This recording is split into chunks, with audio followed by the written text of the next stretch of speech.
Smart TV news కి స్వాగతం. Jangareddygudem municipal council సాధారణ సమావేశ పార్పుల కేకంతో సమావేశం మొత్తం దద్దరిల్లంతో ప్రజా సమస్యలు పక్కకు వెళ్లి రాజకీయ విమర్శలకు కేంద్రంగా మారింది. జంగారెడ్డిగూడెం పట్టణ అభివృద్ధి మాదంటూ Vaikapa vice chairman Mopidi Veeranjaneyulu TDP councillor Karaturi Ramadevi మధ్య వాగ్వివాదంతో సమావేశం మందిరం దద్దరిల్లింది. గురువారం జరిగిన కౌన్సిల్ సమావేశంలో సభ్యుల మధ్య మాటల యుద్ధం జరిగింది. తమ హయాంలోనే పట్టణ అభివృద్ధి జరిగిందని చెబుతున్న వైకాపా కౌన్సిలర్ల మాటలను టీడీపీ జనసేన కౌన్సిలర్లు ఖండించారు. ఈ క్రమంలోనే ఇరు వర్గాల మధ్య వాగ్వివాదం చోటు చేసుకుంది. ఒక దశలో మాటలు తారస్థాయికి చేరాయి.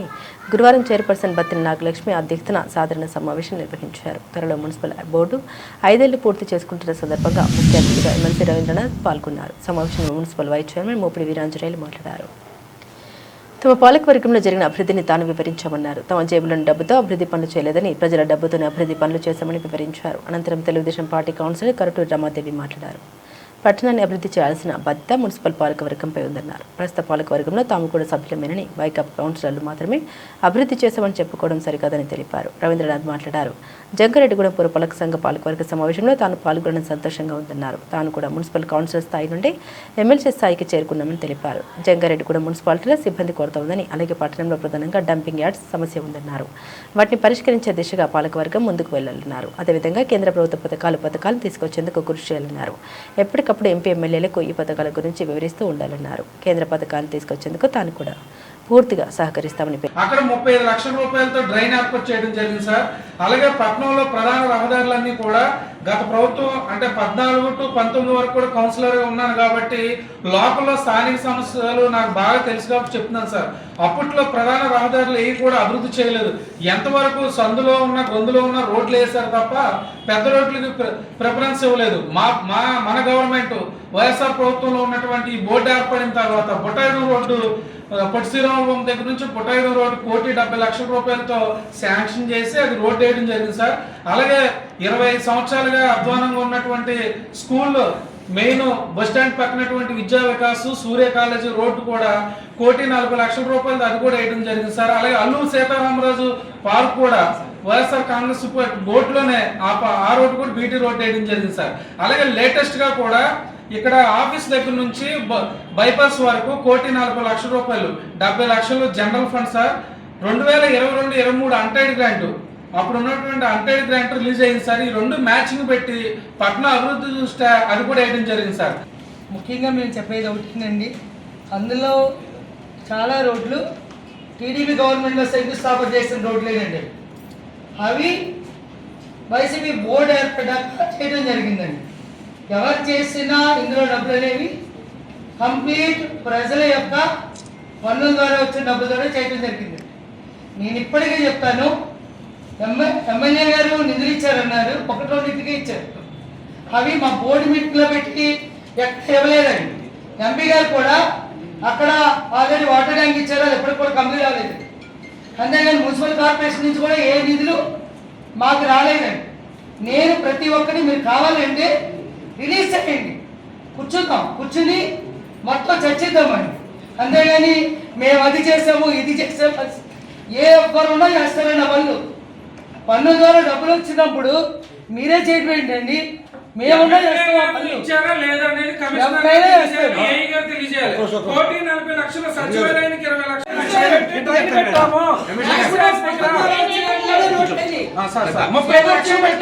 డ్రైన్ కట్టాము, ఎంపీ గారి ఫండ్స్ సిమెంట్ రోడ్ వేసాము, 20 లక్షలు పెట్టి కమ్యూనిటీ వాళ్ళు కట్టాము, ఎంపీ గారి ఫండ్స్ ఎమ్మెల్యే ఫండ్స్ సచివాలయానికి 20 లక్షలు ఇస్తే సిమెంట్ రోడ్ వేసాము, ఎమ్మెల్యే గారి ఫండ్స్ సిమెంట్ రోడ్ వేసాము.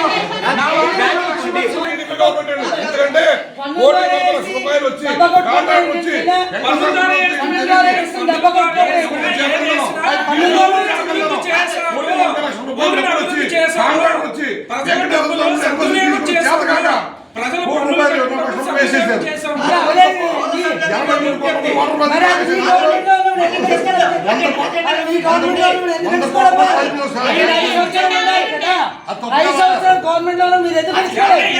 ఈ రోజున జంగారెడ్డిగూడెం పట్టణంలో ఏ విధంగా అభివృద్ధి జరిగింది అనేది పొట్టి శ్రీరాములు బొమ్మ దగ్గర నుంచి లక్ష్మీనారాయణ థియేటర్ దాకా, లక్ష్మీనారాయణ థియేటర్ బైపాస్ వరకు, అలాగే సుబ్బంపేట రోడ్డు లలితమ్మ గుడి దాకా, లలితమ్మ గుడి దగ్గర నుంచి బైపాస్ వరకు, అలాగే జేపీ సెంటర్ నుంచి రావూరు జంక్షన్ నుంచి ఉప్పలమెట్ట వరకు, అలాగే బొట్టాయిగూడెం రోడ్డు, సూర్య కాలేజీ రోడ్డు, అలాగే పార్క్ రోడ్డు, ఈ విధమైన రోడ్లన్నీ అభివృద్ధి చేశాము. ఈ అభివృద్ధి చేసిన ఘనత మాదే అని చెప్పి మేము చెప్పుకోవడానికి బోర్డులో జరిగిందని మేము గర్విస్తున్నాం. అలాగే జగనన్న తన హయాంలో విలేజ్ క్లినిక్లు పెట్టాలి, రైతు భరోసా కేంద్రాలు కట్టాలి, పట్టణ ప్రాంతంలో అర్బన్ పిహెచ్సిలు కట్టాలని ఒక ఆలోచన చేసి అర్బన్ పిహెచ్సిలు 2 తీసుకురావడం జరిగింది పట్టణానికి.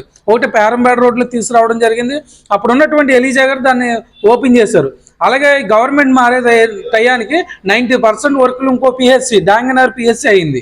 ఇప్పుడు మేము ఆ రోజున 5 సంవత్సరాలు జగన్మోహన్ రెడ్డి గారు, మా ఎంపీలు నరేంద్ర మోడీ గారికి సపోర్ట్గా వాళ్ళు చేసే బిల్లులకి మేము సపోర్ట్ ఉన్నాం కాబట్టి పైనుంచి నిధులు తీసుకుని వచ్చాం. ఇవాళ అభివృద్ధి మేము ఇలా చెప్పుకుంటుంటే దాన్ని ప్రతిపక్షాలు కౌంటర్ చేయడం కరెక్టే, కానీ ఎవరి జోబుల నుంచి డబ్బులు అనేది తీసుకురారు. ప్రజలు కట్టే పన్నుల ద్వారా వచ్చే ఆదాయాన్ని సద్వినియోగం చేసే విధంగా, మున్సిపాలిటీని డెవలప్ చేసే విధంగా, రాష్ట్రాలను డెవలప్ చేసే విధంగా ప్రతి ఒక్కరు కూడా ఎవరిస్తారే తప్ప ఎవరి జోబుల్లో డబ్బులు అనేది తీరని చెప్పి ఈ సందర్భంగా తెలియజేసుకుంటూ, ముఖ్యంగా చెప్పేది నేను ఎవరి జేబులో నిధులు డబ్బులు పెట్టలేదు అనేది మాట వాస్తవమే. ఎందుకంటే వారు చెప్పిన రోడ్లన్నీ కూడా మున్సిపల్ నిధుల నుంచి, అంతేకాకుండా సెంట్రల్ గవర్నమెంట్ నుంచి 14-15 ఫైనాన్స్ నుంచి వచ్చిన రోడ్లు. అంతేకాకుండా ఆయన 19 నుంచి ఆయన బోర్డులో ఉన్నాను చేశాను అన్నారు. అసలు బోర్డు ఏర్పడిందే 21st నుంచి అండి. 21st నుంచి బోర్డు ఏర్పడ్డాక నేను అనడంలో మిస్టేక్ నాకైతే ఏమీ లేదు. R&B వేయాల్సిన రోడ్లు, అలాగే మన పెద్ద పెద్ద రోడ్లన్నీ కూడా నిధులన్నీ పెట్టేసి అవి వేసి అవి ఎలా ఏం చేయాలి చెప్పండి? ఎమ్మెల్యే గారైనా ఎంపీ గారైనా వెళ్ళి మున్సిపల్ శాఖలో కూర్చోను, లేకపోతే R&B వాళ్ళతో మాట్లాడి R&B రోడ్లు R&Bతో వేయించాలండి. అంతేకాకుండా మున్సిపల్ నిధులతో వేసి మేమే వేసామని ఆ బోర్డులో మేము కూడా ఉన్నాం కదండి. ఆ డెవలప్మెంట్ ఎవరైనా చేస్తారు. ఊరు బాగాలేనప్పుడు నిధులు ప్రజలు కట్టిన డబ్బుల నుంచి చేయటం పెద్ద గ్రేట్ అని నేను చెప్పట్లేదు. వైసీపీ గవర్నమెంట్ వచ్చిన వెంటనే ఎర్రకాలువ ప్రాజెక్ట్ నుంచి మనకి వాటర్ ఫెసిలిటీ స్టార్ట్ అయ్యిందండి. 83 కోట్లతో వర్క్ స్టార్ట్ అయింది. దాన్ని ఆపేయడం జరిగింది. అంతేకాకుండా మేము అవి చేసామంటున్నారు కదండి. రామారావుపేట రోడ్డు బ్రిడ్జ్ అండి, అది దగ్గర 80-90% అయిపోయింది. అది ఆపేస్తే ఆ దాని మీద ఉన్న ఐరన్తో సహా కాంట్రాక్టర్ తీసుకెళ్ళిపోయి బిల్లులు రాక ఎంత ఇబ్బంది పడ్డారో జంగారెడ్డిగూడెం ప్రజలందరికీ తెలుసండి. అంతేకాకుండా ఎప్పుడైనా వైసీపీ బోర్డు మేము అవి చేసామనే బదులు ఏ రోజైనా కాంట్రాక్టర్ని పిలిపించి మీరు చేయించుకోవాలి అని చెప్తున్నారు. కాంట్రాక్టర్ని ఇక్కడ పిలిపిస్తే మేము చేయించుకోవడానికి ఉంటుంది. మేము కష్టపడి కాంట్రాక్టర్ని మాట్లాడుకుంటే వాళ్ళు ఆ కాజెస్ ఈ కాజెస్ చెప్పి వాళ్ళని ఆపించేస్తే వర్క్స్ ఎలా జరుగుతాయి చెప్పండి? ముఖ్యంగా నేను చెప్తున్నాను, 5th వార్డ్ అయితే వైసీపీ గవర్నమెంట్లో ఒక్క వర్క్ కూడా జరగలేదండి. 4 సంవత్సరాలు 10 నెలల నుంచి 2 ఐరన్ పోల్స్ తీయించడానికి నేను చాలా అవస్థలు పడుతున్నాను. ఇప్పటికీ 15 రోజులకు ఒకసారి ఏడీ గారికి ఫోన్ చేస్తాను, పోల్స్ అతనికి వీక్లీ వన్స్ ఫోన్ చేస్తాను. అవి ఎందుకు వేయట్లేదు?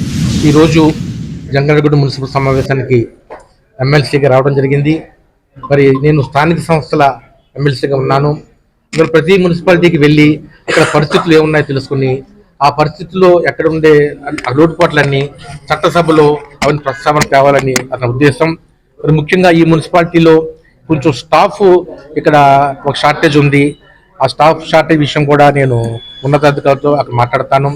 అలాగే drinking water, dumping yard issues, రోడ్లు, వాటర్ పైప్ లైను, ఈ పనులు కూడా అవుతున్నాయి. ఇంకా అది వేగవంతం కావాలి. ఇంకా ప్రజలందరికీ ఎక్కువ ఫెసిలిటీస్ రావాలి.